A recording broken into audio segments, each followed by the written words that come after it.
ಅಜ್ಜಿ ಆಫೀಸ್ ಏನಾದರೂ ಬಂದಿದ್ರು ಅಂತ ಅಲ್ಲೂ ಇಲ್ವಾ?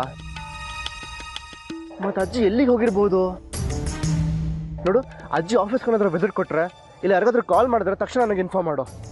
ಓಕೆ, ಥ್ಯಾಂಕ್ ಯು, ಬಾಯ್.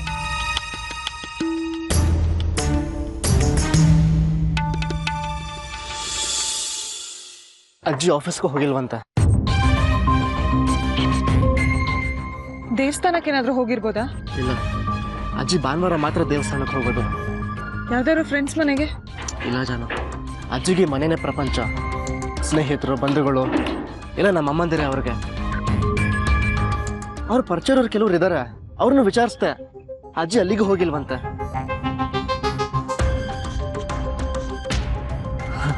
ಅಜ್ಜಿ ಎಲ್ಲಿಗೆ ಹೋದ್ರು ಎಲ್ರಿಗೂ ಇನ್ಫಾರ್ಮ್ ಮಾಡಿ ಹೋಗೋರು.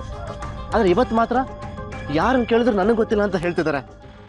ಆದರೆ ಕಲಾಮ ಮಾತ್ರ ಅಜ್ಜಿ ಲಗೇಜ್ ಸಮೇತ ಹೋದ್ರು ಅಂತ ಹೇಳಿದ್ರು. ನೀನು ಹೇಳಿದ್ದೆ ನಿಜ ಆಗಿರ್ಬೋದಾ ಶ್ರೀ? ಅವ್ರ ಮನ್ಸಲ್ಲಿ ಏನೋ ಓಡ್ತಾ ಇದೆ ಅಂತ ಹೇಳಿದ್ದೆ. ಅದೇ ನನಗೆ ಆತಂಕ ಆಗ್ತಿರೋದು ಜಾನು. ಅವ್ರ ಕೈ ಹಿಡಿದು ಬೆಳೆಸಿರೋ ಮೊಮ್ಮಗ ನಾನು.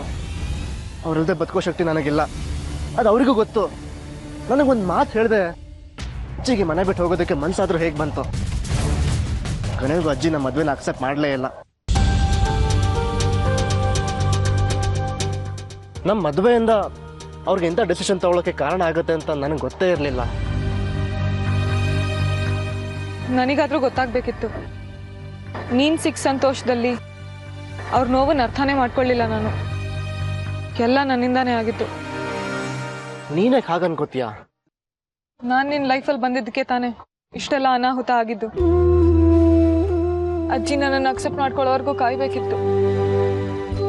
ಇಲ್ಲ, ಅವ್ರನ್ನ ಅರ್ಥ ಮಾಡ್ಕೊಂಡು ನಾನೇ ದೂರ ಹೋಗ್ಬಿಡ್ಬೇಕಿತ್ತು. ಸೊಸೆ ಬಂದು ಅತ್ತೆನ ಆಚೆ ಹಾಕಿದ್ಲು ಅನ್ನೋ ಹಾಗೆ ಮಾಡ್ಕೊಂಡ್ಬಿಟ್ಟೆ. ಜಾನು, ಪ್ಲೀಸ್ ಅಳ್ಬೇಡ. ನೀನೇ ನನ್ನ ಹಿಂದೆ ಬಿದ್ದು ಕಾಡಿ ಬೇಡಿ ಮದುವೆ ಆಗ್ಲಿಲ್ವಲ್ಲ. ನಿನ್ನ ಬಿಟ್ಟು ಬದುಕೋ ಶಕ್ತಿ ನನಗೂ ಇರಲಿಲ್ಲ. ಅದಕ್ಕೆ ಅಲ್ವಾ ಅಜ್ಜಿ ಜೊತೆ ಅಷ್ಟು ಜಗಳಾಡಿ ನಿನ್ನ ಮದುವೆ ಆಗಿದ್ದು. ಆ ಜಗಳನು ನಾನೇ ಹೇಳ್ಕೊಟ್ಟು ಮಾಡ್ಸಿರೋದು ಅನ್ಕೊಂಡಿರ್ತಾರ ಶ್ರೀ. ಅದು ನಿನ್ ತಪ್ಪಲ್ಲ. ಅದು ಅವ್ರ ತಪ್ಪು ಅಲ್ಲ ಶ್ರೀ. ನಿನ್ನ ಅಜ್ಜಿ ಮಧ್ಯ ಎಷ್ಟು ಪ್ರೀತಿ ವಿಶ್ವಾಸ ಇತ್ತು. ಪ್ರೀತಿ ಇತ್ತು ಜಾನು, ಆದ್ರೆ ವಿಶ್ವಾಸ ಪೂರ್ತಿಯಾಗಿರ್ಲಿಲ್ಲ. ಇದ್ದಿದ್ರೆ ನನ್ನ ನಿರ್ಧಾರದ ಮೇಲೆ ಅಜ್ಜಿಗೆ ನಂಬಿಕೆ ಇರೋದು. ಅವರಿಗೂ ಹಾಗೆ ಅನ್ಸಿರುತ್ತೆ ಶ್ರೀ. ಆದ್ರೆ ನಿನ್ನಿಂದ ಅಜ್ಜಿ ದೂರ ಆದ್ರು ಅನ್ನೋದನ್ನ ನಿನ್ ಮನ್ಸಿಂದ ಕಿತ್ ಹಾಕು ಜಾನು. ಇಬ್ರು ಮಧ್ಯೆ ಇರೋ ಸಂಬಂಧನ ಅವರಿಬ್ರೆ ಕಾಪಾಡ್ಕೊಂಡು ಹೋಗ್ಬೇಕು. ಅದನ್ನ ಮೂರನೇವ್ರು ಬಂದು ಗಟ್ಟಿ ಮಾಡೋಕ್ಕೂ ಆಗಲ್ಲ, ಕಿತ್ ಹಾಕೋದಕ್ಕೂ ಆಗಲ್ಲ. ಅಜ್ಜಿ ಮನೆ ಬಿಟ್ಟು ಹೋಗೋಕೆ ನಾನೇ ಕಾರಣ. ನನ್ನಿಂದ ಆಗಿರೋ ತಪ್ಪನ್ನು ನಾನೇ ಸರಿ ಮಾಡ್ಕೋತೇನೆ. ಅಜ್ಜಿ ಜಗತ್ತಿನ ಯಾವುದೇ ಮೂಲೆಯಲ್ಲಿರಲಿ ಹುಡ್ಕೊಂಡು ಬರ್ತೇನೆ. ನೀನ್ ಧೈರ್ಯವಾಗಿರು ಜಾನು. ನೀನ್ ಧೈರ್ಯವಾಗಿದ್ರೆ ನನಗೂ ಧೈರ್ಯ. ಸಹಾಯ ಮಾಡ್ತೀಯ ಅಲ್ವಾ? ನಿನಗೆ ನೆರಳಾಗಿರಕ್ ಬಂದಿರೋಳು ನಾನು ಶ್ರೀ.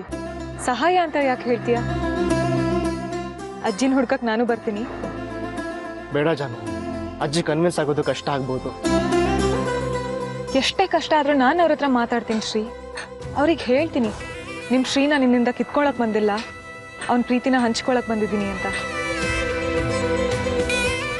ಅವ್ರ ಕಾಲಿಗೆ ಬಿದ್ದು ಕ್ಷಮೆ ಕೇಳಾದ್ರೂ ಸರಿ, ಅವ್ರಿಗೆ ಮನೆಗೆ ಕರ್ಕೊಂಡೇ ಬರ್ತೀನಿ ಶ್ರೀ. ಪ್ಲೀಸ್ ನನ್ನನ್ನು ಕರ್ಕೊಂಡು ಹೋಗು. ಸರಿ ಇರು.